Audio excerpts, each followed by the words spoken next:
कहते हैं ना, अगर ये पेट न होता तो काहू से काहू को भेंट नहीं होता। रातों रात ईरान ने अब भारत को दिया है एक ऐसा ऑफर जो ऑफर भारत पहले मांगा करता था, लेकिन ईरान ने उस वक्त भारत को बहुत तगड़ा वाला धोखा दे दिया था। और ये धोखा दिया था चीन, रूस और अमेरिका की वजह से। भारत तिलमिला गया था, भारत को मिलियंस ऑफ डॉलर का नुकसान हो गया था। और तब भारत ने ईरान के कहे अनुसार ईरान को धमकी दी थी और उसके बाद भारत ने तगड़ा वाला एक्शन भी लिया था ईरान के ऊपर। और अभी अचानक से ईरान ने रातों रात ऑफर कर दिया है भारत को। जानेंगे कि इसमें चीन, अमेरिका, रूस की क्या भूमिका थी जो इतना बड़ा धोखा ईरान ने दिया था। तो वहीं अब ईरान ने रातों रात क्या ऑफर दे दिया है और ये 30% की कौन सी बात है। जानने को बहुत कुछ है, इसलिए इस वीडियो को अंत तक जरूर देखिएगा कि कैसे भारत ने ईरान के धोखे का जवाब दिया था और आज ईरान घुटनों पर क्यों आया है। भारत की एक बहुत बड़ी महत्वाकांक्षा थी और ये महत्वाकांक्षा पूरा होना भारत के लिए बेहद जरूरी था। पाकिस्तान से हमारी शुरू से रही है दुश्मनी और पाकिस्तान के साथ या पाकिस्तान के रास्ते शुरुआती दिनों में हमारा व्यापार चलता था, लेकिन बाद के दिनों में हम पाकिस्तान के रास्ते व्यापार करना पसंद नहीं करने लगे और फिर चीन ने ग्वादर पोर्ट को भी बना लिया। अब हमारी जरूरत हो गई कि हम ईरान के रास्ते कुछ नए रूट को इजाद करें, नए रूट को बनाए ताकि हमारा व्यापार बहुत अच्छे से चलने लगे। हमने ईरान के साथ एक समझौता किया और चाबहार पोर्ट को बनाना शुरू किया। चाबहार पोर्ट बनने से हमारा फायदा ये हुआ कि अब हम अफगानिस्तान जो एक लैंड लॉक कंट्री है, यानी कि चारों तरफ से ये जमीन से घिरा हुआ है, अगर हमें अफगानिस्तान तक पहुंचना है या तो हमें पाकिस्तान का रास्ता चुनना होगा या फिर हमें चीन का रास्ता चुनना होगा। कैसे? तो ये जो देख रहे हैं आप, ये इलाका चीन का, यहाँ से हम लोग जा सकते हैं। हमने चाबहार पोर्ट को विकसित किया और अब क्या हो गया है ना, रूस यूक्रेन की लड़ाई ने सब कुछ एकदम से बदल के रख दिया है। आपने इधर लगातार खबरों में देखा कि किस तरीके से INSTC यानी कि रसिया इंडिया का जो ये नॉर्थ कॉरिडोर है, ये नॉर्थ कॉरिडोर फायदा पहुंचा रहा है और यहाँ भीड़ चल रही है। ये नॉर्थ कॉरिडोर बहुत सालों से शांत पड़ा हुआ था और इसमें हलचल नहीं मच रही थी, लेकिन जैसे ही रसिया और यूक्रेन का युद्ध शुरू हुआ वैसे ही इस रूट को एक्टिवेट होना मजबूरी हो गई और इस मजबूरी ने ईरान, भारत, रूस तीनों को बहुत बड़ा फायदा पहुंचा दिया, क्योंकि ये एक ऐसा रास्ता हो गया जो स्वेज नहर के अलावे था, यानी कि स्वेज नहर को पास करके बड़े आसानी से यहाँ से व्यापार किया जा सकता था। और रूस ने जब पहला कंटेनर अपना भेजा भारत को, तभी समझ में आ गया था कि ये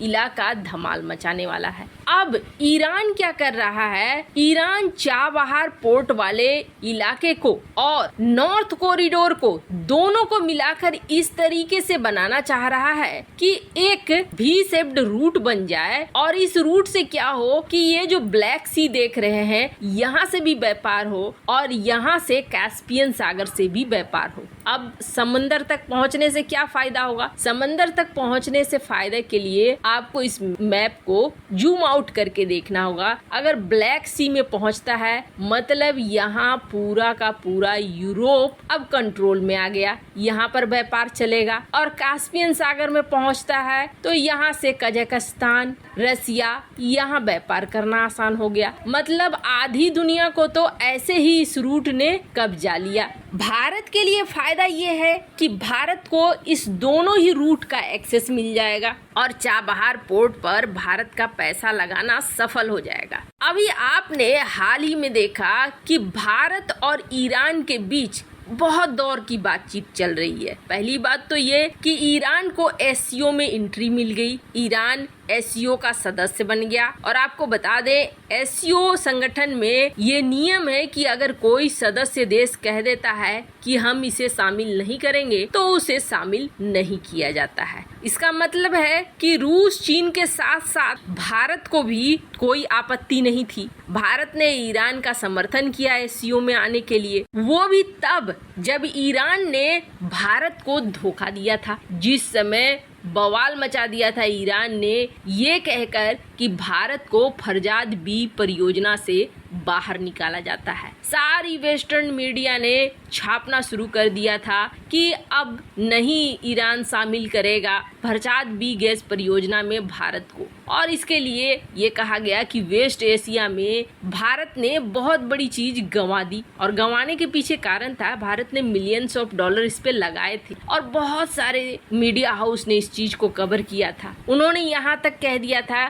कि अब तो बाहर भी जाएगा हाथ से। मामला क्या हुआ था? मामला ये हुआ था, फरजाद बी गैस परियोजना में ओएनजीसी ने ईरान के साथ मिलकर गैस भंडार ढूंढना शुरू किया।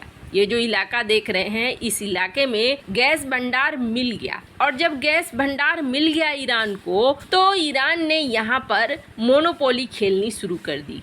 ईरान ने कहा कि नहीं, हम अभी आपको हिस्सेदारी नहीं दे सकते हैं। भारत ने हिस्सेदारी की मांग की। जो बात हुई थी, दरअसल इस परियोजना में पहले भी बात इस चीज की हुई थी, पर ईरान का मन उस समय बदल गया। ईरान के अंदर लालच आ गया। कहा ईरान ने कि भारत हमें धमकी दे रहा है और हम भारत की धमकी के आगे नहीं झुकेंगे। अब भारत क्या धमकी दे रहा था? भारत की तरफ से तो आधिकारिक कभी बयान नहीं आया, लेकिन ईरान ने यह कहा कि भारत ने हमें धमकी दिया है, अगर हम फरजाद बी गैस परियोजना में 20% की हिस्सेदारी नहीं देंगे तो भारत हमसे तेल खरीदना बंद कर देगा। और भारत ईरान से काफी ज्यादा तेल खरीदता था। वैसे आपको बता दें, उस वक्त दरअसल ईरान के मन में ये था कि हमारा साथ चीन दे देगा, चीन यहाँ इन्वेस्टमेंट कर देगा, रूस हमारा यहाँ इन्वेस्टमेंट कर देगा, हमें अब भारत की जरूरत नहीं है, इन दो देशों के साथ हम अपने हिसाब से डील करेंगे। ईरान ने ये सोचकर भारत को बहुत बड़ा धोखा दिया था।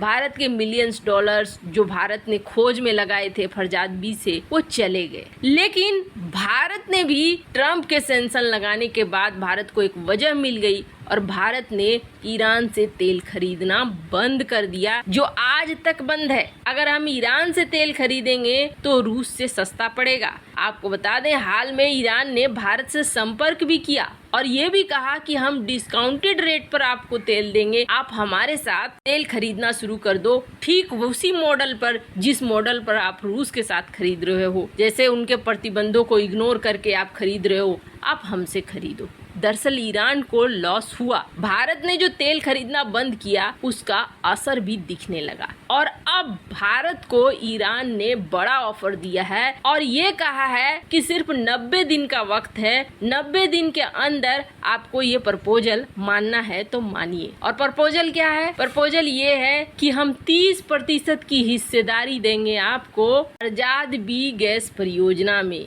इसे कहते हैं दुनिया गोल है, और थोड़ा वक्त लगा लेकिन चीजें जगह पे आई ईरान के ऑफर को। वैसे आपको क्या लगता है, क्या ईरान का ऑफर मानना चाहिए या नहीं मानना चाहिए? कमेंट कर अपनी राय जरूर बताएं।